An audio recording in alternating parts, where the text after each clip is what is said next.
Top quality और consistent performance के लिए सिर्फ सिल्वर पंप नाम याद रखना। ಈಗ ಇದರಲ್ಲೂ ಕೂಡ ಹೆಸರು ಗಳಿಸೋದಕ್ಕೆ ಮುಂದಾಗ್ತಾ ಇದ್ದಾರೆ ಟ್ರಂಪ್. ಕದನ ವಿರಾಮದ ಬಗ್ಗೆ ಬಾಯ್ ಬಿಡದ ಇರಾನ್ ಮತ್ತು ಇಸ್ರೇಲ್. ಟ್ರಂಪ್ ಪೋಸ್ಟ್ ಬಗ್ಗೆ ಈವರೆಗೆ ಯಾವುದೇ ರೀತಿಯ ಹೇಳಿಕೆಯನ್ನ ಎರಡೂ ದೇಶಗಳು ನೀಡಿಲ್ಲ. ಕದನ ವಿರಾಮ ಒಪ್ಪಿದ್ದಾರೆಂದು ಟ್ರಂಪ್ ಒಂದ್ ಕಡೆ ಪೋಸ್ಟ್ ಮಾಡಿದ್ದಾರೆ, ಅದರ ಬಗ್ಗೆ ಪ್ರತಿಕ್ರಿಯೆಯನ್ನ ಕೊಟ್ಟಿಲ್ಲ ಇಸ್ರೇಲ್ ಹಾಗೂ ಇರಾನ್. ಸೀಸ್ ಫೈರ್ ಬಗ್ಗೆ ಇರಾನ್ ಆಗ್ಲಿ ಅಥವಾ ಇಸ್ರೇಲ್ ಆಗ್ಲಿ ತುಟುಕ್ ಪಿಟುಕಂದಲ ಯಾವುದೇ ಮಾಹಿತಿಗಳಾಗ್ಲಿ ಪೋಸ್ಟ್ ಆಗ್ಲಿ ವಿಚಾರಗಳನ್ನಾಗ್ಲಿ ತಿಳಿಸಿಲ್ಲ. ಈಗಲೂ ಕೂಡ ದಾಳಿ ಪ್ರತಿ ದಾಳಿ ಮುಂದುವರಿತಾನೆ ಇದೆ. ಟೆಹರಾನ್ ಹಾಗೆ ಟೆಲ್ ಅವೀವ್ನಲ್ಲಿ ಸ್ಫೋಟದ ಸದ್ದಿಗಾಗಿ ಕೇಳಿ ಬಂದಿದೆ.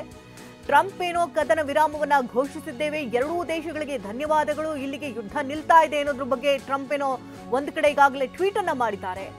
ಆದ್ರೆ ಇಲ್ಲಿವರೆಗೂ ಸೀಸ್ ಫೈರ್ ಬಗ್ಗೆ ಇರಾನ್ ಆಗ್ಲಿ ಅಥವಾ ಇಸ್ರೇಲ್ ಆಗ್ಲಿ ಬಾಯ್ ಬಿಟ್ಟಿಲ್ಲ. ಕತಾರ್ ಪಿಎಂ ಮೂಲಕವಾಗಿ ಇಲ್ಲಿ ಟ್ರಂಪ್ ಕದನ ವಿರಾಮವನ್ನ ಘೋಷಿಸಿದ್ದಾರೆ ಅಂತ ಹೇಳಲಾಗ್ತಾ ಇದೆ. ಅಂದ್ರೆ ಕತಾರ್ ಪಿಎಂ ಇರಾನ್ ಜೊತೆ ಮಾತನಾಡಿ ಅಲ್ಲಿಗೆ ಶಾಂತಿಯನ್ನ ಬಯಸುವಂತಹ ನಿಟ್ಟಿನಲ್ಲಿ ಇಲ್ಲಿ ವಿರಾಮಕ್ಕೆ ಒಪ್ಪಿದಂತೆ ಸೂಚಿಸಿದೆ ಅನ್ನೋದ್ರ ಬಗ್ಗೆ ಟ್ರಂಪ್ ಇಲ್ಲಿ ತಿಳಿಸೋದಕ್ಕೆ ಹೊರಟಿದ್ದಾರೆ. ಇಸ್ರೇಲ್ಗೆ ಈ ಕಡೆ ತಾವು ಶಾಂತಿಯನ್ನ ಬಯಸುವಂತಹ ನಿಟ್ಟಿನಲ್ಲಿ ಯುದ್ಧವನ್ನ ನಿಲ್ಲಿಸೋದಕ್ಕೆ ಒಪ್ಪಿಸಿದ್ದು, ಮತ್ತೊಂದು ಬದಿಯಲ್ಲಿ ಇರಾನ್ಗೆ ಕತಾರ್ ಕಡೆಯಿಂದ ಶಾಂತಿಯನ್ನು ಬಯಸುವಂತಹ ನಿಟ್ಟಿನಲ್ಲಿ ಯುದ್ಧ ವಿರಾಮಕ್ಕೆ ಕದನ ವಿರಾಮವನ್ನ ಘೋಷಿಸುವಂತಹ ನಿಟ್ಟಿನಲ್ಲಿ ಒಪ್ಪಿಸಂತೆ ಕಾಣ್ತಾ ಇದೆ. ಹಾಗಾಗಿ ಇಲ್ಲಿ ಟ್ರಂಪ್ ಒಂದು ಟ್ವೀಟ್ ಅನ್ನ ಮಾಡಿದ್ದಾರೆ. ಎಲ್ಲರಿಗೂ ಕೂಡ ಅಭಿನಂದನೆ ಎನ್ನುವುದ್ರ ಬಗ್ಗೆ ಇಲ್ಲಿ ಮಾಡಿದ್ದಾರೆ. ಎರಡೂ ದೇಶಗಳು ಇಲ್ಲಿ ದೊಡ್ಡ ಮಟ್ಟದಲ್ಲಿ ಯುದ್ಧವನ್ನ ಆಗ್ತಾ ಇತ್ತು. ಇದು ಹಲವು ವರ್ಷಗಳ ಕಾಲ ಸಾಗಬೇಕಾಗಿತ್ತು. ಆದರೆ ಇಲ್ಲಿ ಎರಡೂ ದೇಶಗಳು ಕದನ ವಿರಾಮವನ್ನ ಘೋಷಿಸ್ತಾ ಇದೆ. ಶಾಂತಿಯುತವಾಗಿ ಗೌರವಯುತವಾಗಿ ಈ ಒಂದು ವಿರಾಮವನ್ನ ಈ ಯುದ್ಧವನ್ನ ನಿಲ್ಲಿಸಲಾಗ್ತಾ ಇದೆ.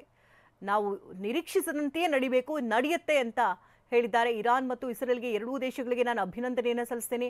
12 ದಿನದ ಯುದ್ಧ ಇಲ್ಲಿಗೆ ಅಂತ್ಯ ಆಗ್ತಾ ಇದೆ. ಧೈರ್ಯ ಮತ್ತು ಬುದ್ಧಿವಂತಿಕೆ ತೋರಿಸಿದ್ದಕ್ಕೆ ಇಸ್ರೇಲ್ ಮತ್ತು ಇರಾನ್ ಎರಡೂ ದೇಶಗಳನ್ನು ಅಭಿನಂದಿಸ್ತೇನೆ. ಇದು ವರ್ಷಾನುಗಟ್ಟಲೆ ಕಾಲ ನಡಿಬಹುದಾದಂಥ ಯುದ್ಧ, ಇದು ಎಲ್ಲವನ್ನ ನಾಶ ಮಾಡ್ತಾ ಇತ್ತು. ಇಡೀ ಮಧ್ಯಪ್ರಾಚ್ಯವನ್ನ ಹೆಸರೇಳಲಿನಂತೆ ಮಾಡ್ತಾ ಇತ್ತು. ಆದರೆ ಇದು ಇಲ್ಲಿಗೆ ಅಂತ್ಯವಾಗ್ತಾ ಇದೆ. ದೇವರು ಇಸ್ರೇಲನ್ನು ಆಶೀರ್ವದಿಸಲಿ, ಇರಾನನ್ನು ಆಶೀರ್ವದಿಸಲಿ, ಅಮೆರಿಕವನ್ನು ಆಶೀರ್ವದಿಸಲಿ, ಇಡೀ ಜಗತ್ತನ್ನ ಆಶೀರ್ವದಿಸಲಿ ಅಂತ ಇಲ್ಲಿ ಟ್ರಂಪ್ ಮಾರ್ಮಿಕವಾಗಿ ಟ್ವೀಟ್ ಅನ್ನ ಮಾಡಿದ್ದಾರೆ.